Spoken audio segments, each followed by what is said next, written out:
iluluto natin ngayon bagoong fried rice. Lalagyan natin ng itlog, ng dilis, may konting pork din. Kaya maghanda na kayo dahil siguradong masarap ang lulutuin natin ngayon.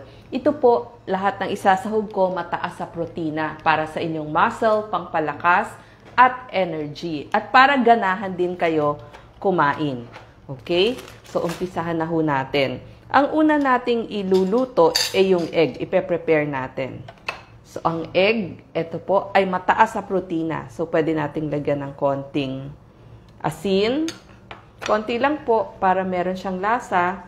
Lagyan din natin ng konting paminta. Okay? Konting paminta. At i-scramble natin. So, parang omelette. Yan. Gusto natin maging flat. Ang maganda sa itlog, mura at perpektong protina ang makukuha natin dito. Yung pong mga bata na nagsisimula ng kumain, pwede nyong pakainin ito para maiwasan din natin ng malnutrition. Kasi perfect food ho ang ating itlog, mura pa. Yung ina na nagbe-breastfeeding, na kumakain ng itlog, nakita nila, aba, ba't parang mas lumalaki yung mga anak nila? At saka, nakita nila, mas matangkad. At pagdating naman ho sa seniors, itlog malambot, laban sa sarcopenia, yung mga pumapayat na seniors. At ang maganda pa ho dito sa itlog, maganda sa ating mata kasi may lutein tsaka zeaxanthin. So, pinainit na ho natin at mag-i-scramble tayo ng ating itlog. Okay, so madali lang po. Scramble nyo lang yung itlog ninyo. Ganyan, tapos bibilingin ninyo. Okay, so pagkabiling ng itlog, other side naman, tapos hihiwain nyo ng parang strips. Okay, so madali lang siya. Ganito. And then, ang maganda po dito para sa inyong mata, may lutein, zeaxanthin, para ho hindi lumabo yung mata. Kasi pag umiidad, nagkakaroon ng age-related macular degeneration. Maganda din ho ito sa utak at saka sa nerves. So, ganyan lang po. Baliktarin nyo. Yan. Mas buo, mas mabilog, pwede. Pero kung na-fold, okay din. Maganda ho sa utak, tsaka sa nerves. May choline kasi siya, tsaka vitamin D. May selenium para sa inyong immunity. May immunoglobulin Y siya. At mayaman sa omega-3 fatty acid, pampababa ng inyong triglyceride. Vitamin A, D, E, K, lahat po meron. Vitamin B, phosphorus, calcium, potassium, copper, iron, magnesium, manganese, zinc. So, yun po. Ready na yung inyong itlog. Ilagay lang ho sa isang plato. Tapos, hiwain nyo na ng strips. So, bali, pag strips, mamaya papakita ko sa inyo. So, ang next naman natin ipe-prepare yung ating dilis. Ang dilis po, isa sa masustansya ring pagkain. May vitamin B3, may selenium, vitamin B12, iron, calcium. At dahil po ito ay isda, mayaman siya sa omega-3 fatty acid. Actually, nakahalera po ito doon sa magaganda at mamahaling mga isda. Katulad ho ng tuna, salmon. Yan, kahalera ho ng pagiging masustansya niya. May EPA, DHA ang ating dilis. So, para sa inyong puso, sa blood pressure, pagbaba ng cholesterol, pagbaba ng triglyceride, at laban din po sa pamamaga or inflammation. So, naiiwasan nyo yung mga pangmatagalang sakit. So, parang ibinusan nyo lang po yung inyong dilis. Yan. Ang maganda po sa mga ganitong lutuan, hindi nyo kailangan ng maraming oil. Little oil lang, pwede na. At saka, ang luto natin ngayon, yung egg, marami siyang, itong ating egg, marami siyang protina. So, gayon din ang ating dilis. So, sabi ko nga, pangpalakas, para sa energy, para sa inyong utak. So, pagluto na ho din yung ating dilis, itatabi na rin natin. So, iaayos natin sila mamaya sa ating plato. Yan. So, ito po yung ating pinrepare na egg. Pag in-strips nyo, ganyan. So, itatabi din natin siya. Okay, so, urong tayo dito para pakita natin paano ang pag-prepare. Okay, so sa one side. Yan. So, nilagyan ko ng konting kamatis. Hindi ba? Kasi masarap naman lagi may sausawan. So, igigilid din natin. So, ang ganda-ganda na niya, di ba? Okay, lalagay ko lang dito. Nawala yung patungan. Okay. Lagay ho natin dyan. So, ang next na, okay na. Ang next naman natin, prepare yung ating pork. Ito pong pork, ilagay ho natin to. Yan. Kailangan lang ho natin konting oil. Yan. Hindi po ba pag yung sa mga Thai food, meron tayong konting strips of pork. Lalagyan ho natin siya ng toyo tsaka ng asukal. Gusto natin manamis-namis yung ating pork.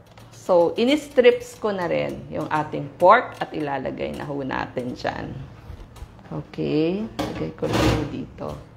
Okay. So, hintayin lang ho natin pumula yung ating pork. Okay. Yan. Yan. Maninipis lang para mabilis siyang maluto yung ating baboy. Pwede ho kayong pumili nung hindi masyadong matataba na parte ng baboy. Tapos, strips nyo. Tapos, ang ilalagay natin dyan ay toyo. So, yung toyo natin, gusto natin, hindi masyadong maalat. So, konting alat lang. Merong tinatawag na light soy sauce. Tapos, hahaluin nyo lang mabuti. So, kasi hiniwa natin siya ng maninipis para mabilis maluto. Ika-caramelize natin. Ibig sabihin, lalagyan natin ng asukal. Okay? So, pag sinabing caramelize, yan. Pero later pa po yun para hindi masunog. So, i-ano lang muna natin, lutuin natin sa konting mantika. So, halo lang ho ng halo. Ang maganda dun sa pork, mataas na kalidad na protina din ang makukuha natin. May choline siya para sa inyong utak, tsaka sa inyong spinal cord, o dun para sa inyong gulugod. Yung likod po natin may dumadaan ho dyan, nakarugtong ng utak. Yun yung tinatawag na gulugod or spinal cord. Yan. Papulahin lang ho. Tapos, ang maganda pa sa pork, lahat ng vitamin B's na kailangan nyo nandyan. May selenium, may choline din, may zinc para sa inyong utak din at sa inyong immunity. Bukod pa po dun sa phosphorus, iron, at saka para sa inyong muscle, meron siyang tinatawag na creatine. Yan. Meron din siyang taurine, creatine, beta-alanine para lumakas ho kayo. So, kaya nga itong luto natin na to ngayon, para talaga to sa inyong muscle. Okay. Mabilis lang naman tumaluto kasi ninipis natin. So, pag mapula-pula na yung inyong pork, yan, hintayin nyo lang siyang maluto. Kapag mapula-pula na yung inyong pork at mukha ng luto, saka natin siya lalagyan ng asukal. Ika-caramelize natin. Okay. Diyan. Hintayin ko lang maluto. Tapos, halo lang ng halo para hindi siya masunog. Yun po yung purpose ng caramelization. Actually, yung mga Thailander o yung mga taga-Thailand, ginagawa nila, nilalagyan nila ng water, tapos asukal. Pero ito kasi, ganito yung style ko ng pag-caramelize nilalagyan ko lang siya ng konting toyo, tapos saka ko lalagyan ng sugar. Pero, halo ako ng halo para hindi siya masunog. Anyway, kung malambot naman ang parte ng pork yung ginamit nyo, okay din Yan. Niluluto ko lang mabuti para maging masarap siya. So, manipis na manipis para... Pwede rin yung giniling kung gusto nyo para mas lutong-luto pa siya sa mabilis na panahon. Pero pwede rin yung ganito. Inano natin. Low to medium high heat. Yan.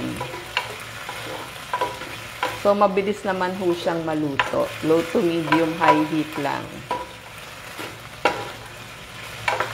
Okay, at magkakaramelize na siya mag-isa.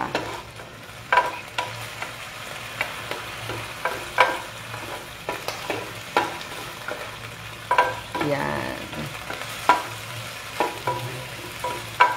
Okay. Hina ko lang konti kasi maglalagay na ako ngayon ng sugar para doon na ho tayo sa caramelization part. Yan, lalagyan natin ng konting asukal. Itong ating pork. This is table salt. Sorry, buti nakita ni Doc. Ito po yung ating sugar. Ito, white sugar. Pwede pong white sugar, pwedeng brown sugar.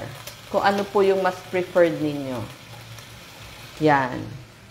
Mas mabilis kasing matunaw yung white sugar, pero masarap din naman yung brown sugar. Yan. Tapos, halo lang mabuti. Yan. Ihina nyo lang yung inyong apoy. So, magkakaramelize na yan. Okay. So, white sugar. Halo-halo para hindi masunog. At ilalagay ulit natin ito dun sa side ng ating plato. So, nakaayos na. Okay.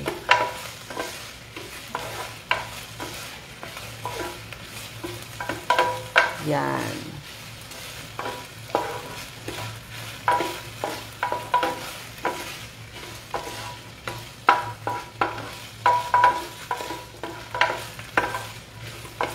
Papulahin lang natin. Okay. Pag mapulang-mapula na, maganda na yung kulay. Yan. Ang next naman nating lulutuin ay yung ating, pupunta na ho tayo dun sa ating bagoong fried rice. Yan. Dito ho sa pinaglutuan natin, pwedeng dito na rin ho tayo magsangag. Nag-ready lang ako ng other pero dito ho, pwede na rin. Isasaling ko lang mabuti. Okay? So, halos luto na yung ating pork. Ang ganda na ng kulay. Ilalagay ko ho dito sa tabi nung ating, yan. Okay. Ang ganda na nitong na-prepare nating plate. So, ito na ho yung plating natin. Okay. One side naman. So, kumpletong-kumpleto ho itong fried rice ninyo. Andito na yung ulam. Kung meron ho kayong mangga, atsarang papaya, labanos, o kaya yung ating turnip, singkamas, bagay din ho dito. So, itong place na to, nire-reserve natin dun sa fried rice. Okay? Ang fried rice po, lahat ng vitamin B's na kailangan natin nandyan. So, unahin ho natin yung bawang. Okay. Kung chorizo po nilagay nyo, pwede din. Okay. Bawang. Tapos, green onions. Yan.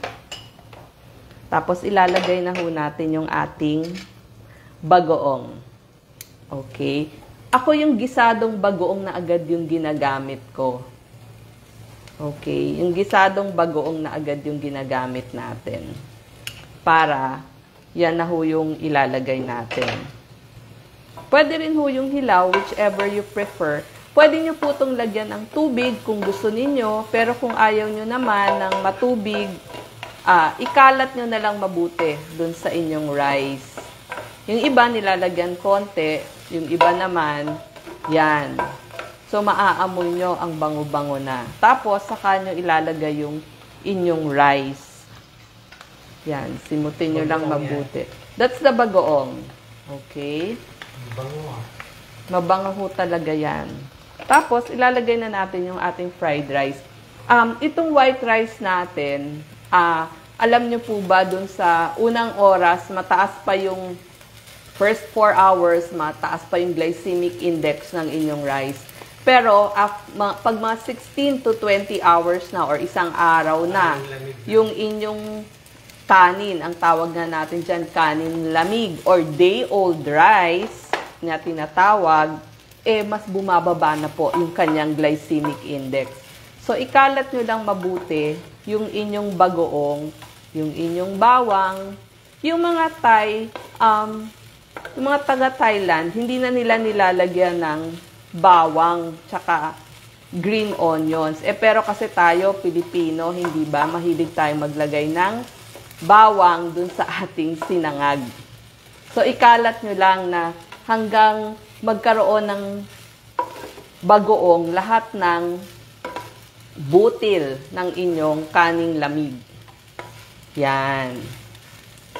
Okay, para lahat nalalasahan.